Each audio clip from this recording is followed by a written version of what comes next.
Assalamualaikum warahmatullahi wabarakatuh. Saya Linda Lestari 2520117 dari kelas PTIK 5D. Kali ini saya akan membahas materi ujian tengah semester, yaitu mengenai materi e-business. Yang pertama yaitu mengenai perkembangan teknologi dalam e-business. Nah, di dalam berbisnis dikatakan bahwa 95% itu bisnis, kemudian yang 5%-nya itu lagi teknologi. Kenapa dikatakan demikian? Dikarenakan yang 95% itu merupakan suatu usaha atau barang maupun usaha jasa yang kita tawarkan kepada pelanggan atau konsumen. Nah, yang 5%-nya lagi itu sebagai medianya yang digunakan. Kemudian di dalam e-business ini terdapat dua hal yang harus sangat diperhatikan, yaitu yang pertama, seberapa besar pendapatan yang akan kita dapatkan setelah adanya e-business ini. Nah, yang kedua yaitu seberapa efektifkah atau seberapa minimkah pengeluaran yang nantinya akan kita keluarkan untuk membangun suatu usaha ini. Jadi, dapat dikatakan atau disimpulkan bahwa e-business ini merupakan suatu pengimplementasian atau penerapan teknologi informasi komunikasi untuk mendukung suatu kegiatan usaha kita, baik barang maupun jasa. Nah, di dalam e-business ini melibatkan berbagai macam orang, seperti adanya suatu komunikasi antara satu perusahaan dengan perusahaan lainnya, atau bisa juga mitra. Nah, e-business ini melibatkan proses bisnis yang mencakup sebuah rantai nilai, di mana yang satunya itu satu dengan yang lainnya itu saling menguntungkan. Nah, kemudian kita masuk kepada model e-business. Sebelum kita mengetahui berbagai macam dari model e-business ini, alangkah baiknya kita mengetahui dulu apa arti dari model e-business. Nah, model e-business ini dapat didefinisikan sebagai suatu layanan informasi serta sumber pendapatan atau penghasilan yang nantinya akan kita ketahui manfaat dari permasok maupun pelanggan. Nah, yang akan nantinya itu akan diimplementasikan secara online. Kemudian e-business ini terdapat berbagai macam model. Nah, modelnya itu banyak sekali. Nah, salah satu diantaranya itu ada e-shop, ada e-commerce, di mana di e-commerce ini kita akan melakukan suatu penjualan atau pembelian barang. Nah, kemudian ada e-procurement, kemudian ada telecommunication, lalu ada juga yang namanya virtual community, di mana di sini kita akan melaksanakan suatu komunitas yang secara online. Kemudian kita masuk kepada e-business berdasarkan penyedia dan konsumen. Nah, e-business ini merupakan suatu pertukaran barang atau jasa yang memanfaatkan jaringan internet sebagai media komunikasinya. Nah, internet ini juga sudah termasuk tren di dalam kalangan masyarakat, di mana internet ini sangatlah dibutuhkan untuk saat ini. Bisa dikatakan bisa dikatakan bahwa segala apapun yang kita laksanakan itu memakai akses internet. Nah, di dalam e-business ini terdapat berbagai macam e-business berdasarkan penyedia dan konsumen, yaitu ada business to business, ada business to customer, ada business to employer, kemudian ada business to government, lalu ada government to business, kemudian ada juga government to government, lalu juga ada customer to customer, kemudian ada juga government to citizen, lalu ada customer to business. Nah, teknologi memang berubah dari tahun ke tahunnya, tetapi hukum ekonomi tetap saja akan sama sampai kapanpun. Nah, dengan adanya internet ini dapat mengubah keseimbangan suatu kekuatan pembeli atau penjual. Baiklah, untuk selanjutnya yaitu kita masuk kepada materi perbedaan antara e-business dengan e-commerce. Nah, yang pertama yaitu e-commerce. E-commerce ini merupakan suatu bentuk transaksi penjualan barang atau jasa dengan menggunakan media elektronik. Sedangkan e-business yaitu kita sudah tahu sebelumnya, yaitu bahwa e-business ini merupakan pertukaran antara satu barang atau jasa kepada pelanggan atau konsumen.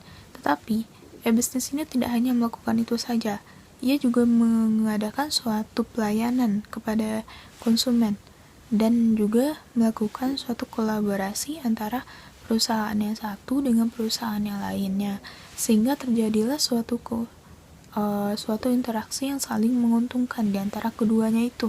Nah, e-business ini juga merupakan implementasi dari e-commerce, sehingga e-commerce ini tidak dapat dikatakan sama dengan e-business, dikarenakan e-business ini memiliki suatu pengertian yang lebih luas daripada e-commerce.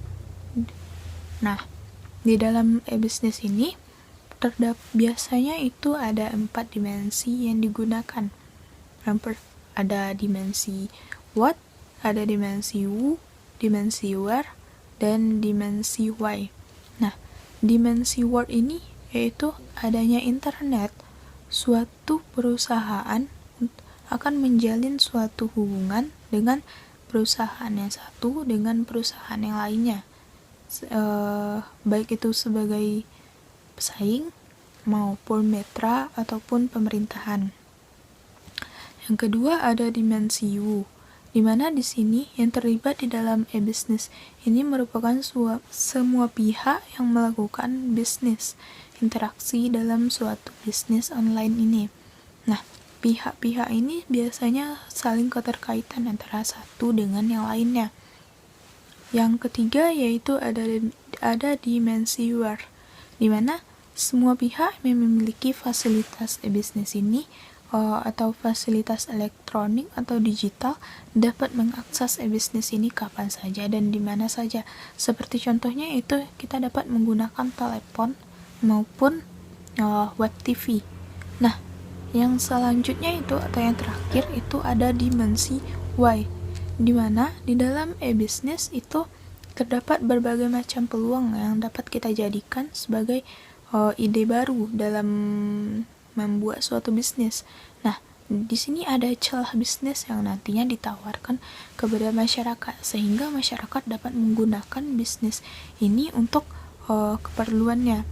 Kemudian di dalam bisnis ini yang menyediakan bisnis ini pun akan mendapatkan keuntungan yang lebih nantinya, dikarenakan masyarakat menerima dari bisnis yang telah dilakukan ini.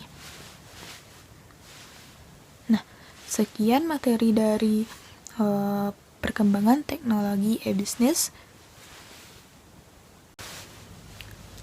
Suatu bisnis dikatakan baik jika bisnis tersebut terlaksana dengan baik atau terlaksana sesuai dengan keinginan kita sebelumnya. Nah, di sini pengusaha itu diuji nantinya, apakah pengusaha itu bisa menjalankan bisnis ini secara baik atau tidak. Nah, di dalam bisnis itu harus ada sebuah perencanaan yang nantinya jika bisnis itu berhasil, maka nantinya akan adanya ide-ide baru atau peluang baru yang akan digunakan untuk menciptakan suatu bisnis atau menciptakan suatu usaha yang baru. Nah, di sini kali ini kita akan membahas mengenai business plan, di mana ini merupakan suatu perencanaan dari sebuah bisnis. Nah, business plan ini merupakan adanya suatu perencanaan dalam bisnis di mana kegiatan yang dilakukan atau yang dijalankan itu merupakan kegiatan usaha yang sedang kita jalankan saat ini maupun yang sedang akan kita jalankan untuk waktu yang selanjutnya. Nah, di dalam bisnis ini kita juga menyusun serta laporan dalam bentuk hasil pengeluaran atau pendapatan atau semacamnya yang nantinya akan dituangkan dalam bentuk dokumen pelaporan. dokumen perencanaan. Perencanaan bisnis ini sangatlah erat hubungannya dengan wirausaha, dikarenakan perencanaan ini dibuat untuk menghasilkan atau menciptakan usaha yang dapat mendekati dengan kenyataannya. Nah, dapat dikatakan nantinya hasilnya itu dapat terlaksana. Nah, perencanaan ini dapat digunakan sebagai pedoman dalam menciptakan sebuah usaha atau sebuah penciptaan barang atau produk yang nantinya akan dikenalkan kepada masyarakat luas, sehingga bisnis tersebut akan berjalan dengan baik setiap tahunnya dan mengalami sebuah peningkatan yang sangat pesat, dikarenakan setiap bisnis ini sudah selesai atau sudah sukses, sudah maju gitu, kita akan melakukan sebuah upgrade terhadap usaha tersebut, sehingga usaha tersebut makin berkembang dengan berjalannya waktu. Nah, selanjutnya yaitu ada kerangka business plan atau komponen-komponen yang terdapat di dalam business plan. Komponen utama dalam menyusun bisnis itu ada 7. Yang pertama itu ada eksekutif, summary atau ringkasan, di mana di sini kita akan meringkas semua pelaporan yang ada. Yang kemudian yaitu ada deskripsi perusahaan, di mana di sini kita akan memberikan sebuah profil dari perusahaan kita tersebut, sejarah perencanaan dari pendirian suatu bisnis usaha tersebut, yang nantinya di situ akan tersisipkan sebuah dokumen pendirian usaha itu. Nah, kemudian ada produk atau layanan. Kita di sini akan menjelaskan produk barang atau jasa maupun usaha yang kita jalankan itu. Nah, apa manfaatnya bagi masyarakat atau digunakan untuk apa usaha tersebut? Apakah bisa efektif atau tidak? Nah, kemudian kita akan melakukan analisis pasar, di mana kita akan melihat pasar yang akan kita jumpai itu, baik itu pasar nasional maupun pasar internasional, untuk mengetahui sebuah kebutuhan dari pelanggan. Nah, kemudian ada strategi dan implementasi. Nah, untuk strategi dan implementasi ini kita dapat menggunakan seberapa banyak waktu yang nantinya akan kita gunakan dalam pelaksanaannya, dan seberapa besar atau berapa banyak anggaran yang nantinya akan dikeluarkan dalam pembuatan usaha atau adanya layanan jasa ini. Kemudian ada tim manajemen. Di sini disusun tim manajemen yaitu untuk mengelola semua usaha yang ada. Usaha ini nantinya akan dibagi ke dalam berbagai macam bidang. Nah, di dalam tiap bidang ini terdapat tim manajemen atau tim yang bertanggung jawab untuk melakukan atau melaksanakan usaha ini, yang merupakan adanya sebuah anggota inti atau anggota kuncinya. Kemudian ada yang terakhir yaitu ada rencana keuangan. Nah, di dalam rencana keuangan ini terdapat laba, rugi, neraca, dan sebagainya. Di sini terdapat semuanya. Berapa keuntungan yang didapatkan, berapa kerugian yang didapatkan, berapa pengeluaran tahun ini, berapa pemasukannya, itu akan tercatat oleh sistem nantinya. Nah, di sini juga terdapat tim manajemen yang mengurus keuangan ini, dikarenakan di dalam keuangan ini kita tidak bisa sembarangan orang yang masuk, dikarenakan di dalam manajemen rencana keuangan ini hanya bisa dilakukan oleh orang-orang yang emang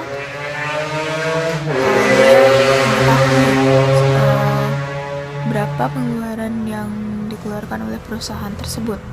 Nah, kemudian di dalam e-bisnis itu terdapat 4 tahapan evolusi e-bisnis. Nah, yang pertama yaitu adanya tahapan inform perusahaan. Nah, yang kedua yaitu ada tahap automate, dan yang ketiga yaitu ada tahap integrate, yang kemudian ada tahapan reinvent, di mana tahapan inform perusahaan itu merupakan yang membangun program-program kecil seperti software yang berbasis internet. Contohnya seperti adanya Homepage, suatu perusahaan yang nantinya akan ditampilkan itu adanya profil perusahaan tersebut. Nah, yang kedua yaitu tahapan automate, di mana bisnis kita mencoba mengintegrasikan dengan software-software yang sudah dibuat sebelumnya, yaitu di sini ada contohnya seperti adanya proses pengajuan anggaran yang dari masing-masing divisi ke sistem keuangannya. Nah, kemudian ada tahap integrate, di mana di sini akan meningkatkan dan mengembangkan kinerja suatu perusahaan secara real time atau secara signifikan. Yang terakhir yaitu ada tahapan reinvent. Di sini kita dapat mendefinisikan ulang bahwa jika ketiga tahap di atas telah sukses, maka nantinya akan berpedoman pada peluang yang lainnya. Jika tiga tahapan sebelumnya itu sukses, kita dapat menggunakan ide-ide baru untuk menciptakan sebuah usaha atau menciptakan sebuah barang atau produk jasa yang nantinya akan dikenalkan kepada masyarakat luas. Di dalam e-business ini terdapat langkah awal dalam menjalankan e-business, yaitu yang pertama yaitu melakukan brainstorming, yang kedua ada melakukan survei offline atau online, yang ketiga yaitu menentukan nama dan logo perusahaan dan filosofinya, yang keempat melakukan kerjasama dengan UKM atau pengusaha lainnya, yang kelima yaitu mempersiapkan katalog produsen, yang keenam mempersiapkan hosting dan domain perusahaan, yang ketujuh ada search engine optimization. Nah, kita masuk yang pertama yaitu mengenai brainstorming.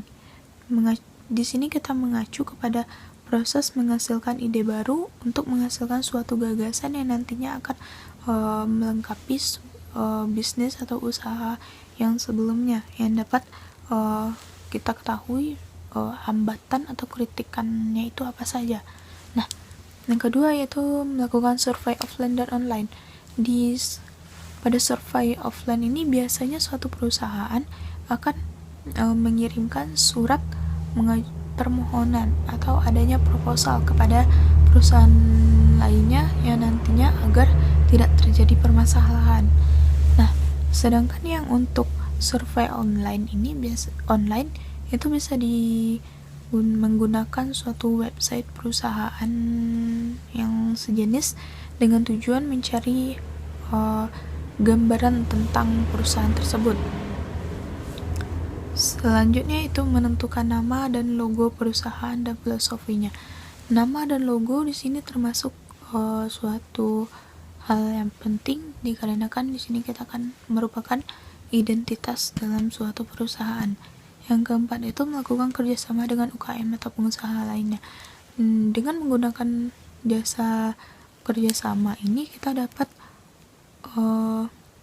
menambah suatu keuntungan dalam perusahaan kita. Dikarenakan adanya kerjasama ini, maka usaha kita ini akan semakin luas. Tetapi jika dalam biaya operasional kerjasama ini memakan biaya yang cukup besar, lebih baik itu ditolak dahulu, dikarenakan nantinya kita tidak tahu seberapa besar kerugian yang nantinya akan kita alami. Nah, kemudian mempersiapkan katalog produk. Nah, di sini kita mempersiapkan ini agar konsumen dapat menggambarkan tentang produk yang kita hasilkan. Kemudian mempersiapkan hosting dan domain perusahaan, di mana hosting dan domain ini merupakan suatu hal yang penting, dikarenakan hosting ini dapat kita jadikan sebagai penyimpanan data kita. Kemudian ada search engine optimization. Nah, di sini kita akan mengetahui posisi perusahaan kita tersebut, apakah berada di paling atas atau berada di paling bawah, sehingga kita dapat melihatnya di search engine. Nah,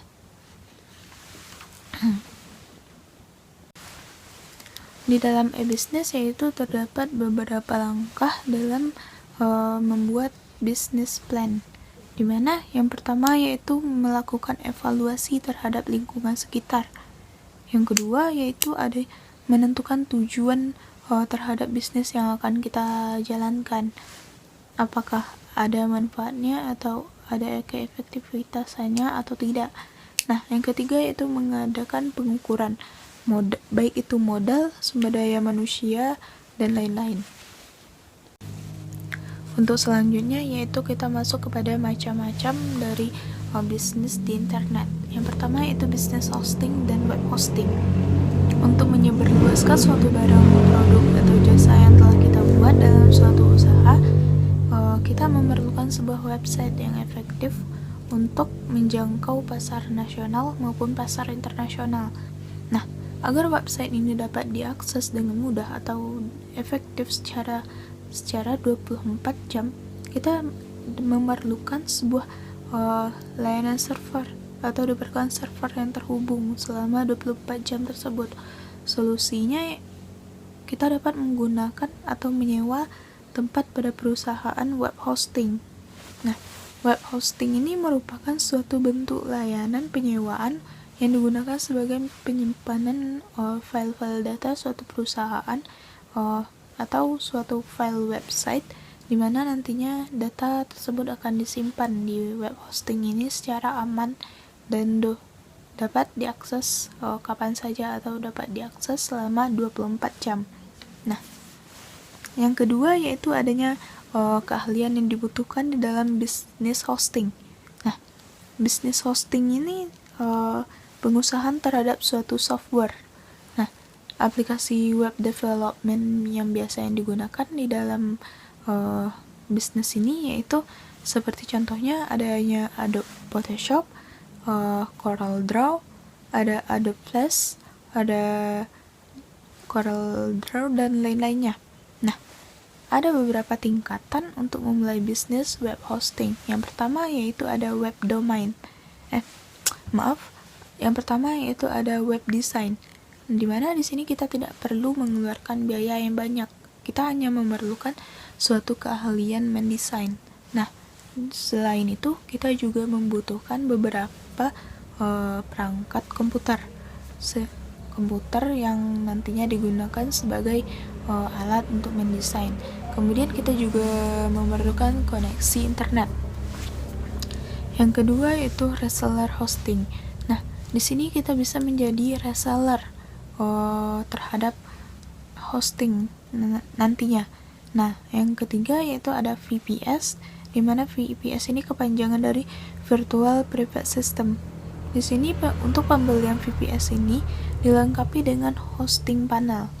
Nah, yang selanjutnya yaitu ada dedicated, di mana dengan menjadi dedicated ini kita dapat menjual paket VPS yang telah ada, yaitu serta menjual share hosting, tetapi modelnya di sini cukuplah besar. Nah, untuk selanjutnya yaitu ada website flipping. Di sini kita membeli domain sebuah server dan nantinya server tersebut akan kita jual kembali untuk mendapatkan sebuah keuntungan. Nah, bisnis yang lainnya yaitu ada bisnis pay to click, di mana di sini kita akan nantinya menempatkan iklan yang disediakan di website maupun vlog. Di sini kita akan membayar seorang vlogger, di mana nantinya vlogger ini akan menjelaskan bisnis yang telah kita sepakati dengan dia. Nah, sebelum dia menjelaskan tersebut, di situ kita akan berkomunikasi terlebih dahulu berapa biaya yang nantinya akan dikeluarkan untuk menjalankan bisnis pay to click ini. Nah, di sini juga ada bisnis pay to review, di mana terdapat beberapa di mana pay to review ini nantinya seorang yang telah dibayar tersebut akan mereview barang yang atau produk yang kita buat, atau nantinya akan menjelaskan manfaat atau keterangannya dan semacamnya. Lalu ada bisnis forex trading. Nah, bisnis forex trading ini biasanya yaitu menjual jenis mata uang seperti mata uang dari Amerika yaitu ada dolar, kemudian dari Jepang yen, dari Australia ada Australian dolar. Nah, di sini akan dijual dikarenakan mata uang ini nantinya akan berubah-ubah nilai harganya.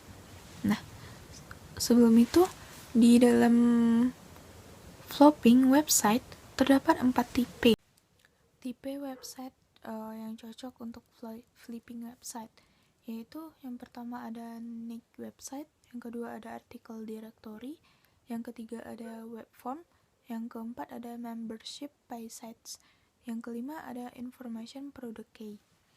Dimana di sini kita akan memperhatikan beberapa faktornya, yaitu yang pertama ranking 10 besar, dimana sebagai contoh kita akan menggunakan Google.